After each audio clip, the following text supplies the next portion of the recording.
The frozen ground beneath his boots felt harder than iron. 16-year-old Dmitri Volkov pressed his back against the crumbling concrete wall, his breath forming small clouds in the bitter Stalingrad air. The rifle in his hands, a Mosin Nagant that seemed too heavy for his thin arms, trembled slightly. Not from the cold, from something else entirely. 3 days ago, he had lied about his age at the recruitment station in Moscow. The officer barely looked at his face before stamping the papers. They needed bodies. Warm or cold, it didn't matter anymore. The city was bleeding soldiers faster than the factories could produce bullets. Now Dmitri found himself in the skeletal remains of what used to be a residential building. The walls were pockmarked with bullet holes. Somewhere above, a staircase led to nowhere. Just open sky and falling snow. His unit had taken position here at dawn, 12 men. By noon, 7 remained. Sergeant Petrov, a man whose face looked carved from the same stone as the Ural Mountains, crouched beside him. His eyes scanned the rubble ahead where German positions lay hidden in similar ruins. The distance between them was perhaps 50 meters. In this war, that was the width of eternity. "You see that window?" Petrov's voice was barely a whisper, rough like sandpaper.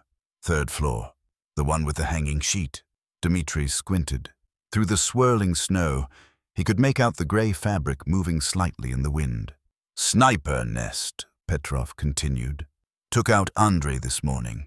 Clean shot through the throat." Dmitri remembered Andrei. The young man had shared his last piece of bread with him yesterday, telling stories about his wife back in Kiev. The bread had tasted like sawdust, but Andrei's smile had been genuine. "When the artillery starts, we move," Petrov said. "Stay low. Follow me exactly. Don't think. Just move. Don't think." Dmitri had been trying to do that since the train ride from Moscow. Don't think about Mother's face when she discovered the forged papers. Don't think about his younger sister Anna, who cried when he left. Don't think about the fact that this frozen hellscape used to be someone's home, someone's street, someone's life. The artillery came like thunder breaking through the earth itself. The ground shook. Dust and snow mixed in the air, creating a choking fog. Petrov moved like a shadow, and Dmitri followed, his legs operating on pure instinct. They crossed the open ground in seconds that felt like hours. Every step expected a bullet. Every breath might be the last. But they reached the next position, a collapsed basement entrance that offered cover. 4 other soldiers had made it. Yuri, the Ukrainian who never stopped talking. Boris, silent and methodical. Pavel, who muttered prayers constantly. And Mikhail, whose hands shook even when he wasn't holding a weapon. "Listen," Petrov's voice cut through their gasping breaths. "Intelligence says German supply lines are stretched. They're hungry. Cold. Just like us. Command wants prisoners. Information." He looked at each of them in turn. "We're going into their trench tonight. Close quarters. Quiet. Prisoners, not corpses. Understood?" Nods all around. Dmitri felt his stomach twist.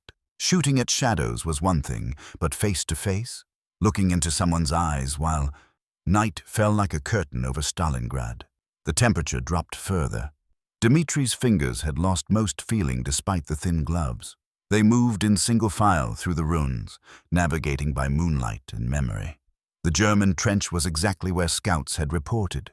They could hear voices, low, tired voices speaking in a language Dmitri didn't understand, but whose tone he recognized.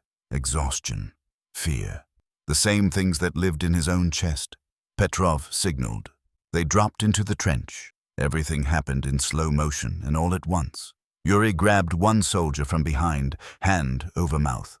Boris took another. The element of surprise was total. Within seconds, 3 German soldiers were disarmed and held at gunpoint. Then, Dmitri turned a corner in the trench and came face to face with a 4th. The man was old. Not elderly, but old for a soldier, perhaps 50, perhaps older. Gray stubble covered his gaunt face. His uniform hung loose on a frame that had clearly lost weight. His eyes were blue, pale blue like winter ice. They stared at each other. The German's rifle was propped against the trench wall, 2 meters away. Dmitri's Mosin Nagant was pointed directly at the man's chest. Neither moved. The German slowly raised his hands. but his eyes never left Dmitri's face. There was no hatred there. No fear exactly either. Something else, something that made Dmitri's hands shake harder. Recognition, perhaps. Recognition that they were the same, just on opposite sides of this frozen horror. "Dmitri!" Petrov's harsh whisper came from behind. "Secure him!" The old German soldier remained perfectly still, hands raised, waiting. Dmitri stepped forward, keeping the rifle trained on him. With his free hand, he grabbed the man's collar, pulled him around, pushed him back against the trench wall. The German complied without resistance. He moved like someone who had already accepted his fate, whatever it might be. Dmitri patted him down for weapons. A pistol at his belt, he took it. A knife in his boot, that too. His hands found something else in the German's coat pocket. Papers, probably. Identification. He pulled them out. But they weren't military documents. They were photographs. Even in the dim moonlight, Dmitri could see them clearly. A young girl, maybe 7 years old, with blonde braids and a gap-toothed smile. An older girl, perhaps 12, more serious, but with kind eyes. Both sitting on an old man's lap. This old man, the one standing in front of him now. In the photograph, he was smiling. His face was fuller, younger, happy. Dmitri's hands froze. The photographs felt heavier than the rifle. "Meine Enkelinnen," the German said softly. His voice was rough, tired. "My granddaughters." Dmitri understood the tone, if not the words. He looked up. The German's pale blue eyes were wet now, not crying, just wet. "We go." Petrov appeared beside them. "Bring him." They moved back through the ruins, the 3 captured German soldiers stumbling ahead under guard. Dmitri walked behind the old man, rifle pointed at his back. The photographs were still in his hand. He couldn't put them away. Back at the Soviet position, the prisoners were separated for interrogation. Petrov took the youngest German, a boy who looked barely older than Dmitri himself. Yuri handled another. The third was led away by a political officer who had appeared from somewhere in the command structure. That left Dmitri with the old man. They sat in what used to be someone's kitchen. 3 walls remained standing. The 4th was open to the night sky. Snow drifted in gently, covering the broken furniture and shattered dishes that still lay scattered on the floor.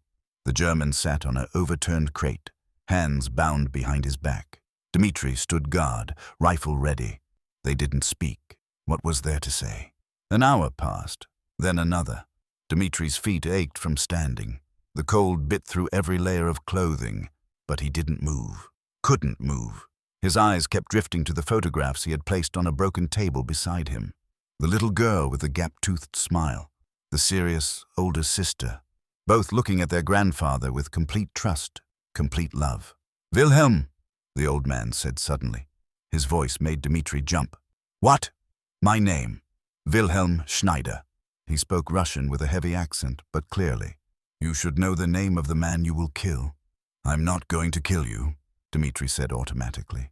Wilhelm's smile was sad. "Perhaps not you, but someone will, here or in a camp. It doesn't matter." Silence fell again. Dmitri wanted to tell him to shut up, wanted to call for Petrov, wanted to be anywhere but in this destroyed kitchen with this old man and these photographs. "How old are you, boy?" Wilhelm asked. 18, Dmitri lied. 9, no. Wilhelm shook his head. 16, maybe younger. I can see it. I'm old enough to be here. No one is old enough for this. Wilhelm looked around at the ruins surrounding them. No one should be old enough to see what we have seen. Dmitri's finger tightened on the trigger. You're the invader. You came to my country. Yes. Wilhelm didn't argue. Yes, we did. I did. I followed orders. Just like you. It's not the same. No, Wilhelm agreed. It's not. You defend your home. I destroy someone else's. You are right. It is not the same. The honesty caught Dmitri off guard. He had expected justifications, excuses, Nazi propaganda about Lebensraum and destiny. Not this quiet acceptance of guilt. Why did you come then? Dmitri heard himself. Ask Wilhelm was quiet for a long moment. Because I am a teacher. Was a teacher.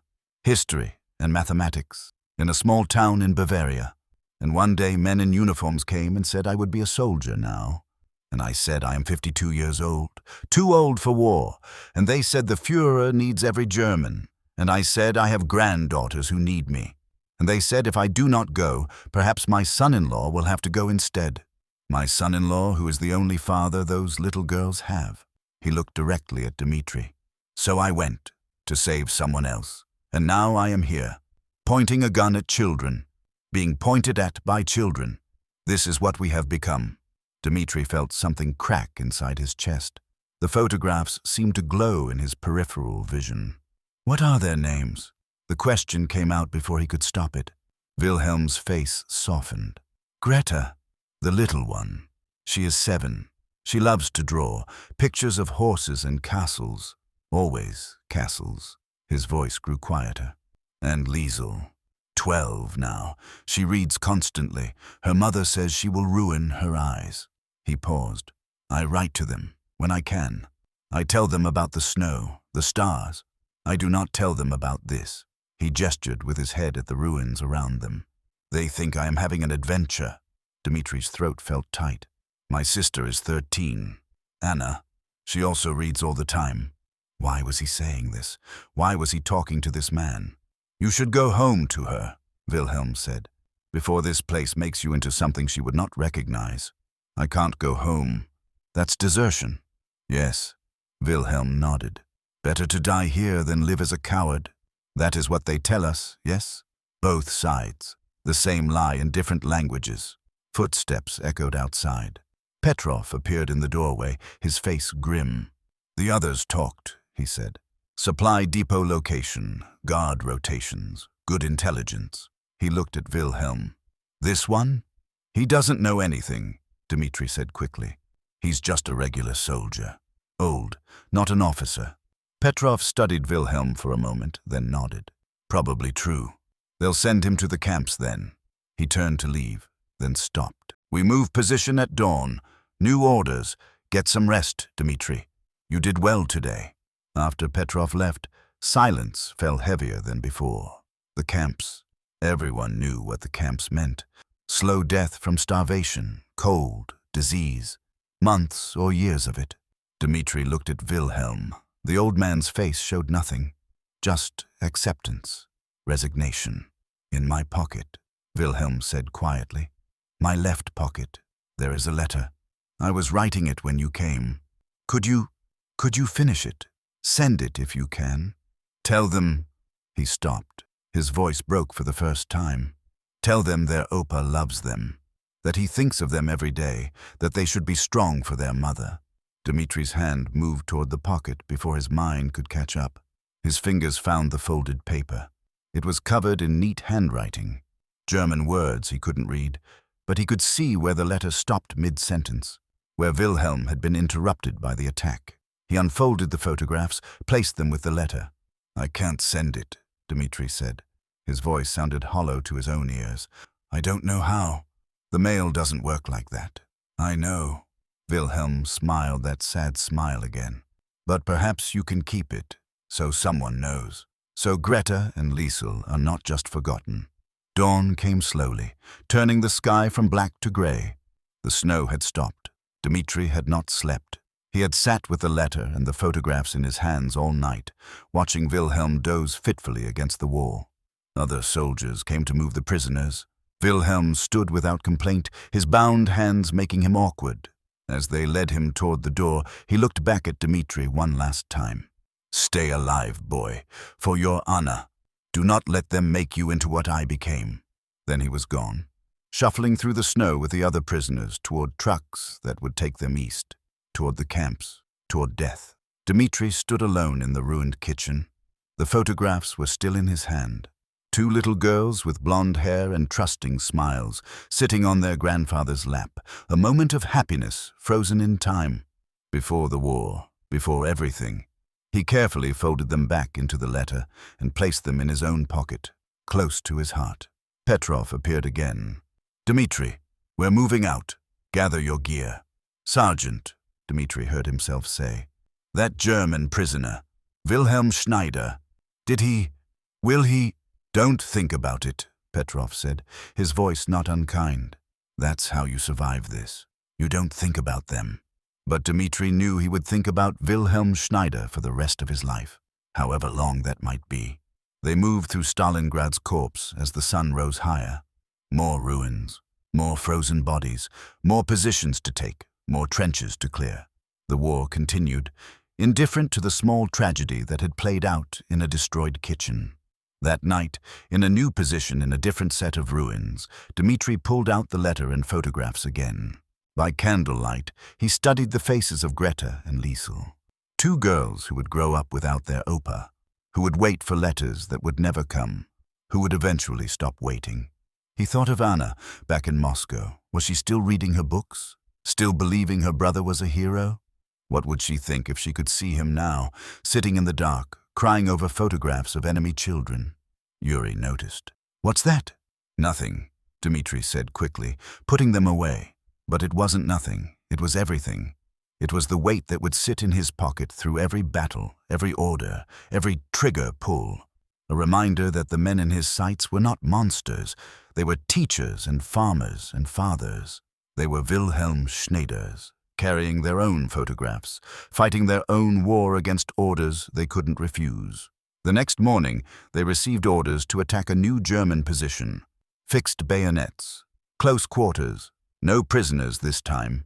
Just eliminate the enemy. Dmitri loaded his rifle with hands that no longer shook. The trembling had stopped sometime during the night. He had crossed some invisible line. He was no longer the boy who lied about his age in Moscow. He was something else now, a soldier. But in his pocket, pressed against his heart, the photographs remained. Greta's gap-toothed smile, Liesel's serious eyes, Wilhelm's granddaughters, who would never know that their Opa's last thoughts were of them, who would never know that a 16-year-old Russian boy carried their memory through the frozen hell of Stalingrad. Petrov gave the signal. They moved forward into the ruins, and Dmitri Volkov, boy soldier, kept moving. Because that was what you did in war. You kept moving. You didn't think. You didn't feel. You survived. Even when a part of you had already died in a kitchen in the snow, holding photographs of children you would never meet.